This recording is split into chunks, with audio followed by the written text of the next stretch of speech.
स्वामी अभिमुक्तेश्वरानंद को पुलिस ने ज्ञानवापी में पूजा करने जाने से रोका। अन्य जल त्याग कर शुरू किया अनशन।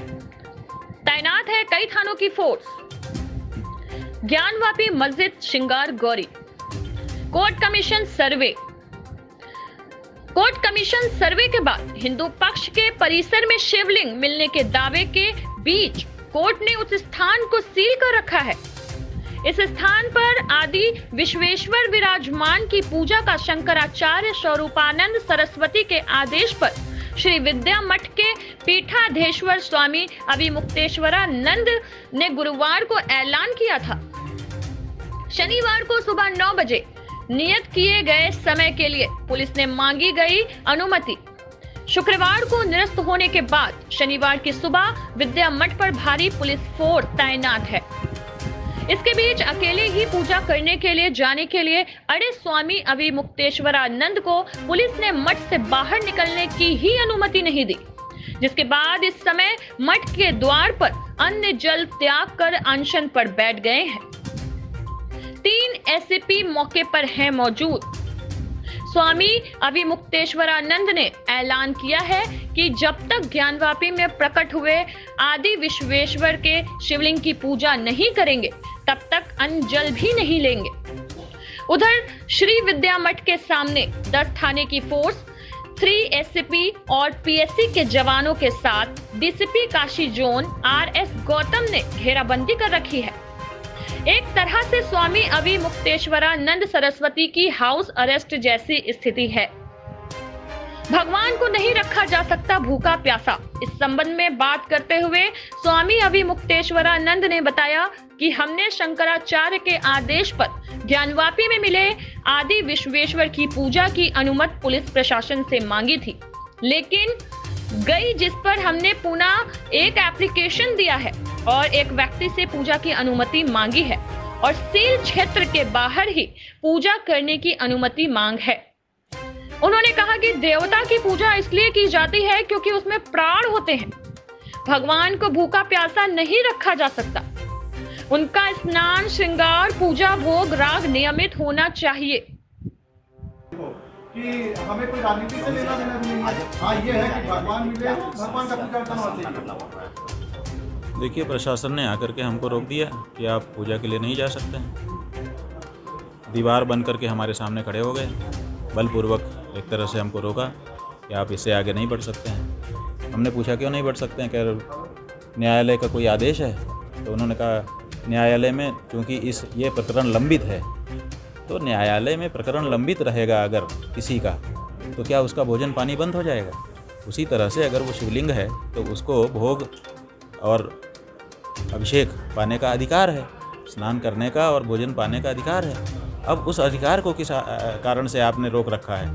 भगवान को आप जब निर्णय कर देंगे कि ये शिवलिंग नहीं है तो पूजा बंद हो जाएगी, क्योंकि शिवलिंग की ही पूजा होती है।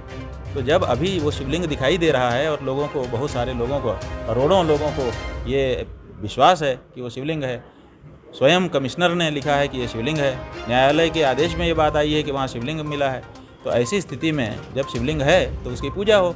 जब आपका मुकदमा चलेगा और अगर ऐसा निकल के आ गया कि ये शिवलिंग नहीं है तो पूजा बंद हो जाएगी, क्योंकि पूजा तो शिवलिंग की ही होगी। तो जब अब ये कौन सा कानून है और कौन सा नैतिकता है कि आप प्राण प्रतिष्ठित मूर्ति को उसके भोग पूजा से वंचित कर दें? ये नहीं उचित है। हमारा यही कहना है कि वहाँ पर भगवान को कम से कम दिन में एक बार भोग और अभिषेक प्रदान किया जाए। आप गंगा के रास्ते जाने वाले थे और क्या कुछ रुकावट हुआ? सबसे पहले कौन आपके पास आया? भाई, हमारे पास जो भेलूपुर थाना है ये, जिसमें हमारा मठ आता है, वहाँ के जो SHO साहब हैं वो, और उनके साथ दूसरे अनेक इंस्पेक्टर रैंक के अधिकारी थे, वो सब लोग मिल करके एक दूसरे का हाथ पकड़ करके दीवार बन करके यहाँ पर खड़े हो गए। और हमने जब आगे जाना चाहा तो उन्होंने पहले हमको रोका, हम और जाना चाहे तो फिर उन्होंने बल का भी प्रयोग किया। अपनी छाती, हाथ से तो नहीं किया लेकिन छाती से पीछे की तरफ हमको धकेला और कहा कि आप जा नहीं सकते हैं। तो हमने कहा ठीक है, आप ये बताइए हमको कि आपने किस कारण से हमको रोका है और भगवान को पूजा पाने का अधिकार जो उनका है उससे उनको वंचित क्यों कर रहे हैं। अभी तक इसका जवाब उन्होंने हमको नहीं दिया है। तो क्या ये जो आपका अनशन रहेगा, कहीं ना कहीं आप अनशन करेंगे? देखिए, हमारा अनशन जो है वो वैसा राजनीतिक कोई अनशन नहीं है कि हमको किसी सरकार से या किसी प्रशासन से कोई मांग है जिसके लिए हम अनशन पर बैठे हैं। ये हमारी श्रद्धा है, हमारी भावना है कि हम पूजा के लिए निकले थे ये सोच करके कि पूजा करके आएंगे तब खाएंगे। तो अब पूजा करने का अभी हमको अवसर नहीं मिला, अब हम यहीं रास्ते में रोक दिए गए हैं। अब हम रास्ते में ही बैठे हैं, अब वापस तो बिना पूजा के हम जाएंगे नहीं, और जब वापस जाएंगे नहीं तो खाएंगे कैसे? तो खाएंगे भी नहीं। तो ये हमारी श्रद्धा की बात है। हमारी अंतरात्मा हमको अनुमति नहीं दे रही है कि बिना पूजा हम कुछ खा पी लें, ये बात है। क्या हम इसको जारी समझें? आपका लगातार ये जारी रहेगा पूजा। हाँ, पूजा करके ही हम अन्न जल ग्रहण करना चाहते हैं और ऐसा ही हम करेंगे। अन्यथा हमारी आत्मा, हमारी अंतरात्मा ही हमको धिक्कारेगी, जो हमको स्वीकार नहीं है। दुनिया हमारी आलोचना कर ले हमको चलेगा, हमारी अंतरात्मा हमको धिक्कार दे तो वो दिन हमारे लिए मरने जैसा होगा। तो हम अपनी अंतरात्मा की पुकार पर ये नियम लेकर के यहाँ बैठ गए हैं कि अब हम वापस नहीं जाएंगे, मठ के अंदर प्रवेश नहीं करेंगे, यहीं दरवाजे पर हैं, आगे बढ़ने की कोशिश करेंगे।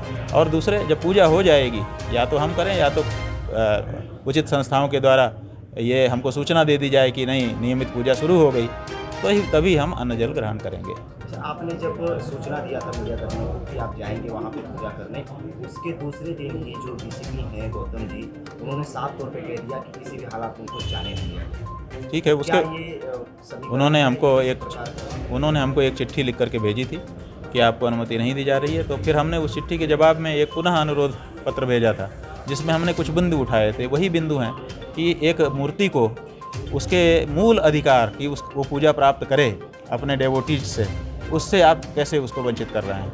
हमको हमारे मूलभूत पूजा के अधिकार से कैसे वंचित कर रहे हैं? तो ये बिंदु हमने उठाए थे। तो हमको अपेक्षा थी कि उसका जवाब मिलेगा, लेकिन उन्होंने उसका कोई तो जवाब नहीं दिया, बस केवल निरस्तीकरण की कार्यवाही कर दी। एक अंतिम सवाल रहेगा कि आपके साथ ये आज जो कुछ भी हुआ है, इसको लेकर आपने किसी से शिकायत दर्ज कराया? नहीं, हम किससे शिकायत दर्ज कराएंगे? भगवान के यहाँ सब दर्ज हो रहा है।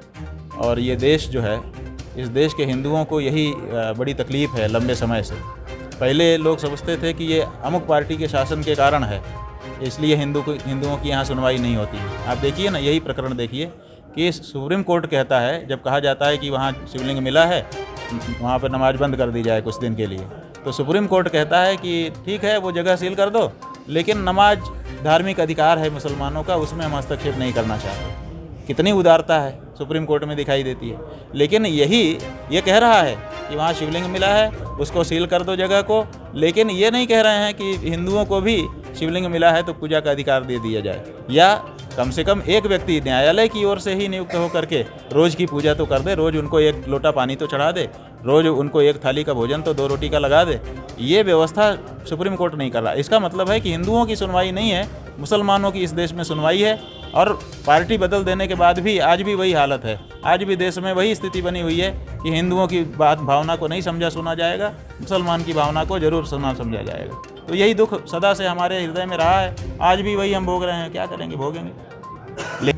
वाराणसी से दीपक चौबे की रिपोर्ट।